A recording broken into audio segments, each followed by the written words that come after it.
nyingi tunapanga na kupangua, mipango ya Mungu hatuwezi kupangua. Mkabidhi Yehova mipango yako, giza lililo mbele ataondoa.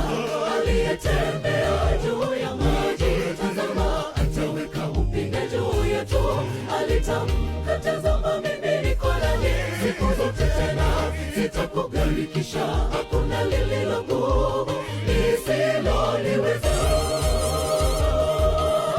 Mara nyingi tunapanga na kupangua, mipango ya Mungu hatuwezi kupangua. Mkabidhi Yehova mipango yako, giza lililo mbele ataondoa. Aliyetembea juu ya maji, tazama ataweka upinde juu yetu. Alitamka, tazama mimi niko nanyi siku zote, tena sitakugharikisha. Hakuna lililo gumu